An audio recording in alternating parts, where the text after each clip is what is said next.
Hello guys, இப்போ வந்து நம்ம டிஎம்இயில் சப்மிஷன் பண்ணுறதை பற்றி இப்போ பார்க்க போகிறோம். இப்போ வந்து ஒரு பப்ளிக் நோட்டீஸ் விட்ருக்காங்க டிஎம்இயில். இப்போ எப்படின்னா யூனிவர்சிட்டி வந்து 11/7/2024 15/8/2024 வரைக்கும் வந்து அவங்க வந்து 5ஆந்தேதி 8ஆம் மாதம் 2024 20ஆந்தேதி 8ஆம் மாதம் 2024 வரைக்கும் நம்ம சப்மிஷன் பண்ணலாம். காலையில் 10 to 5 மணி வரைக்கும். தேவையான டாக்குமெண்ட்ஸ் எல்லாமே ஒரிஜினலையும் எடுத்துகிட்டு போயிடுங்க மறக்காமல்.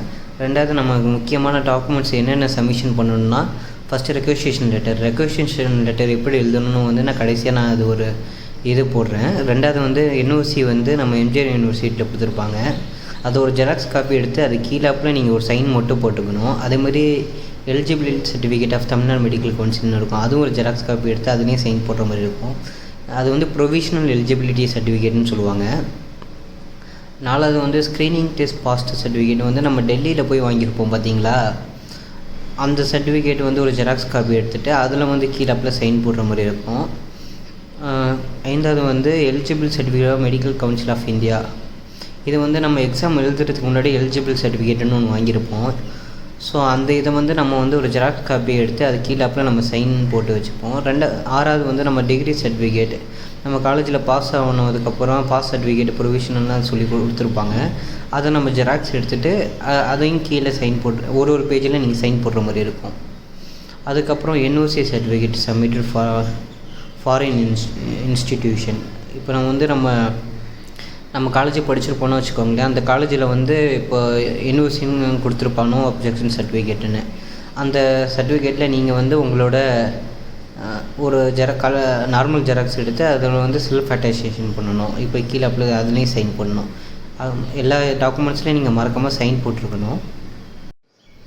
இப்போ நம்ம வந்து ரெக்வெஸ்டேஷன் லெட்டர் எப்படி எழுதலான்னு பார்க்கலாம். Phone number and email ID வந்து நீங்கள் மேலே அப்பெல்லாம் மென்ஷன் பண்ணிடுங்க.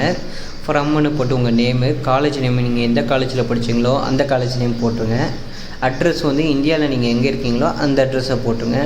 அதுக்கப்புறம் அப்படியே காப்பி பேஸ்ட் பண்ணுங்கள். அடுத்த சப்ஜெக்ட் வந்து நம்ம regarding allotment for medical college for FMG. இப்போ நம்ம எஃப்எம்ஜி கிளியர் பண்ணிட்டோம்.